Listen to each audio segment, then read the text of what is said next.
Imagine walking into a store where you can buy a giant pack of toilet paper, a whole pizza, a new television, a diamond ring, a gallon of olive oil, and even a car. And somehow, many of the prices look cheaper than almost anywhere else. Now here's the strange part. This company isn't struggling to survive. Costco makes billions of dollars every year. So how does that work?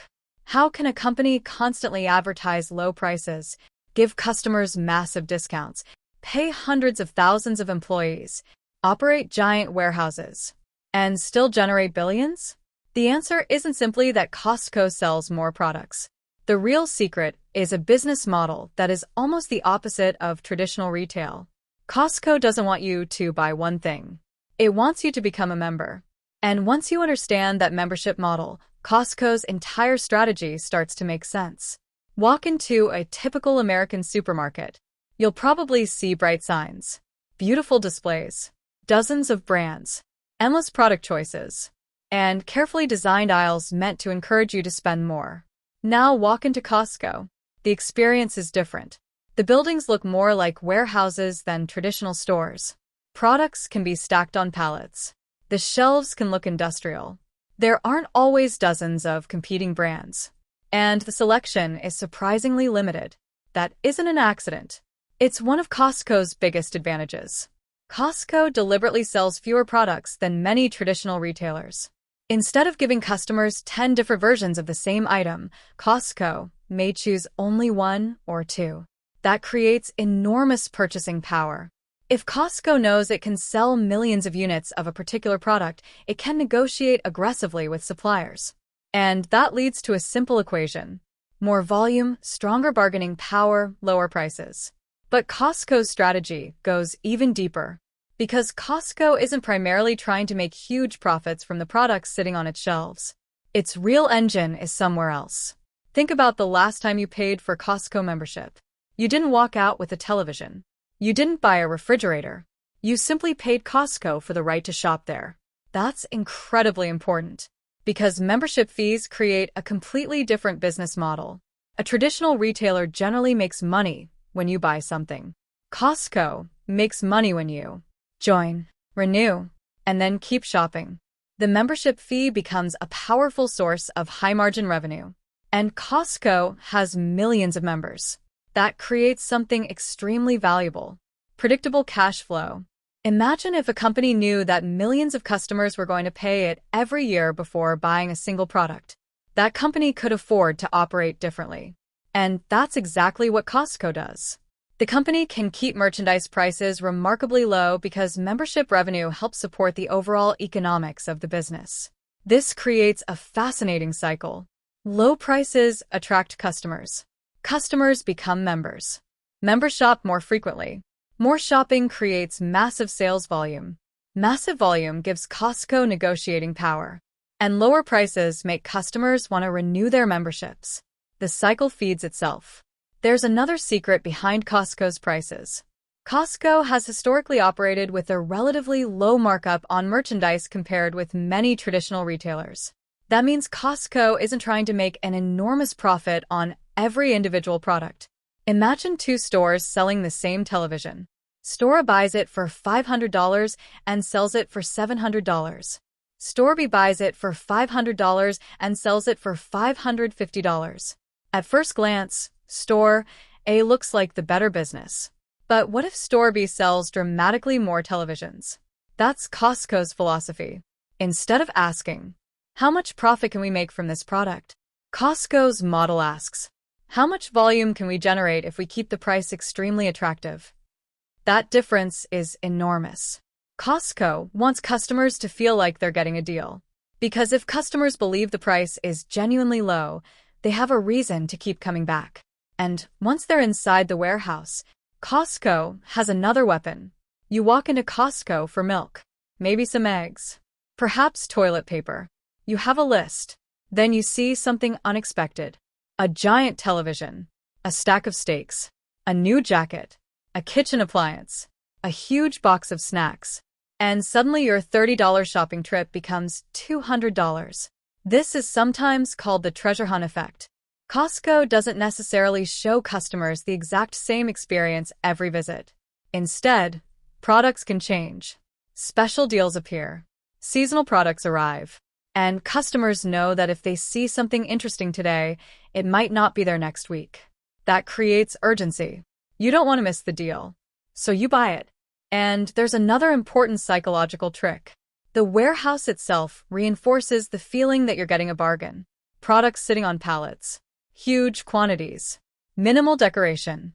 Simple packaging. It creates the impression. We're not wasting money making this place beautiful.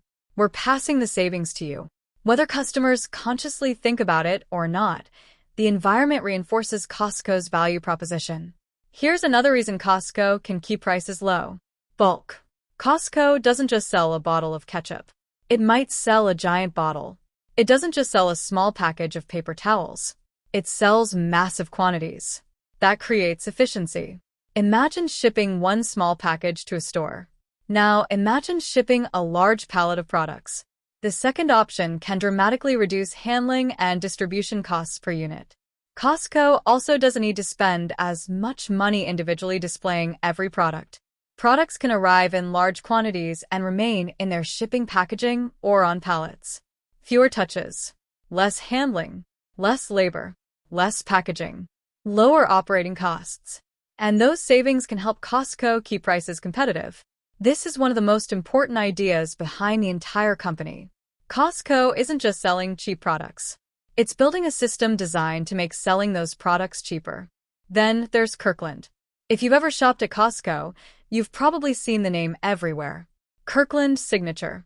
It may look like a normal store brand, but Costco treats its private label very seriously.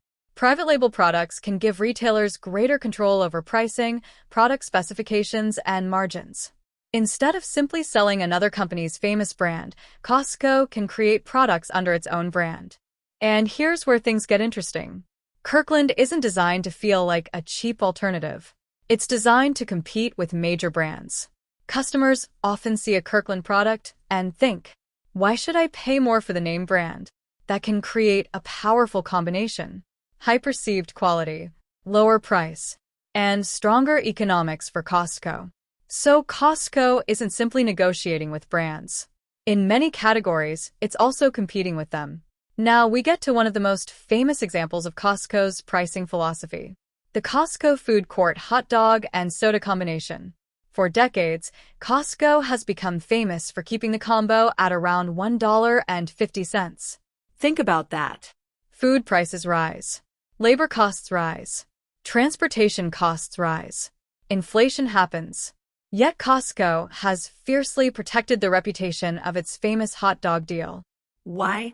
Because the hot dog isn't just food. It's marketing. Imagine shopping for hundreds of dollars and then finishing your trip with an incredibly cheap meal. It reinforces the idea that Costco is different. It tells customers, we are here to give you value. And that reputation matters. A customer who believes Costco consistently offers great deals has a reason to keep paying the membership fee. The hot dog may not be the most profitable item in the warehouse, but it doesn't have to be. It supports the larger machine. Traditional retailers often spend enormous amounts of money on the shopping experience. Beautiful interiors, sophisticated displays, advertising, store redesigns. Costco takes a different approach. The warehouse aesthetic is part of the business model. Concrete floors, industrial shelving, large quantities, minimal decoration, and relatively simple merchandising. This helps Costco control expenses. But there's something even more important. Customers understand the trade-off. They aren't walking into Costco expecting a luxury shopping experience. They're expecting value. That's an important lesson in business. Sometimes customers don't want you to make the experience more expensive. They want you to make the product cheaper. Costco understands that extremely well. But there's one psychological factor that makes Costco's model especially powerful. Once you've paid for a membership, you want to use it. You don't want to feel like your membership fee was wasted. So you shop there. And the more you shop there, the more valuable the membership feels. Then something else happens. You start planning around Costco. You buy household essentials there. You buy groceries there. You might buy electronics, maybe furniture, maybe tires, maybe even travel services or other offerings. Costco gradually becomes part of your routine. And when renewal time arrives, customers aren't simply deciding, should I pay $60 or more? They're thinking, would I lose money by not having Costco? That is a completely different psychological equation. Now put everything together. The low prices aren't the enemy of Costco's profits. They are part of the reason Costco can make so much money. Think about the cycle. Step 1. Costco keeps product prices competitive. Step 2. Customers recognize the value. Step 3. People become members. Step 4. Members shop more frequently and often buy in bulk. Step 5. Huge sales volumes give Costco enormous purchasing power. Step 6. Purchasing power helps Costco negotiate better prices. Step 7.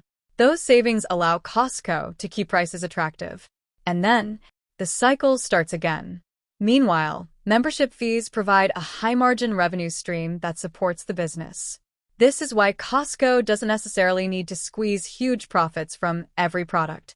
It can make the customer feel like they're winning, while the business wins through scale, loyalty, efficiency, and recurring membership revenue. Costco's story isn't really about selling cheap toilet paper. It's about designing an entire business around one idea. Give customers a reason to believe they're getting a deal. Then build the business so that the deal is actually sustainable. Costco keeps its product selection relatively focused. It buys enormous quantities. It controls costs. It uses private labels. It operates warehouses efficiently. It encourages bulk purchases. It protects its value reputation. And most importantly, it gets customers to pay for membership before they even start shopping. That's the genius of Costco. The company doesn't make billions because it charges everyone more. It makes billions because it has created a machine where low prices can actually drive higher volume, stronger loyalty, and more recurring revenue. And maybe that's the most surprising lesson of all. Sometimes the path to making more money isn't charging customers more. It's giving them a reason to keep coming back. The next time you walk into Costco and see that giant warehouse, those pallets, and that suspiciously cheap hot dog, remember, what looks like a cheap store may actually be one of the most carefully engineered retail businesses in America.